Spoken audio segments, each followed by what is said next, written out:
एक तोता बहुत लंबे समय से पिंजरे में रह रह कर तंग आ चुकी थी। वह खुला आकाश में उड़ना चाहती थी। बहुत प्रयत्न करके आखिरकार तोता पिंजरे से उड़कर बाहर जंगल में आ पहुंची। तोते को जंगल का वातावरण बहुत पसंद आ गया। हर रोज तरह तरह के मीठे फल खाती थी। पगली जैसी उछलती फिरती जंगल के चारों ओर घूमती थी। अपना जीवन बहुत खुशी खुशी बिताने लगी। एक दिन तोते को एक बड़ा पेड़ के नीचे सोता हुआ एक हाथी दिखाई पड़ी। उसे ऐसे देखते ही तोते को एक नटखट उपाय आया। चाहे जो कुछ भी हो, वह हाथी को परेशान करके उसे नींद से जगाना चाहिए। बहुत तेजी से पेड़ के ऊपर से नीचे आई।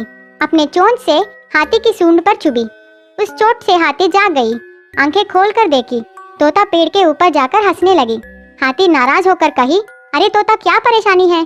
तोता ने जवाब दी, मजाक है मेरे दोस्त। हंसने लगी। हाथी को कुछ फर्क नहीं पड़ा। आंखें बंद करके फिर से सो गई।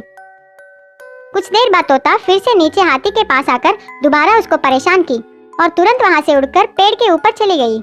हाथी गुस्से से चिल्लाई, अरे तू फिर से आ गई? क्या कुछ काम नहीं है क्या? लेकिन तोते को यह बहुत मजाक लगा।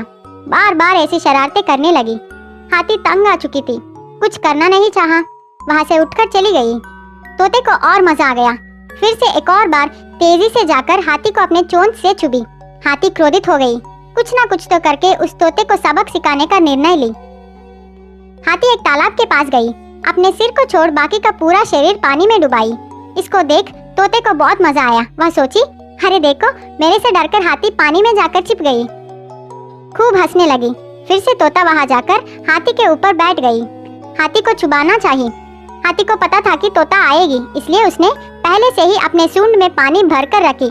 तोता चुभने ही वाली थी। इतने में हाथी ने पानी को झटके से तोते पर झोंकी। तोते को बहुत जोर से लगा। तालाब में गिर गई। जान के लिए तड़प रही थे। हाथी को तोते पर दया आकर उसको पानी से बाहर निकालकर जमीन पर फेंक दी। तोते ने हाथी से क्षमा मांगी। उसको बहुत अच्छा सबक मिला। हाथी जोर से हंसकर वहां से चली गई।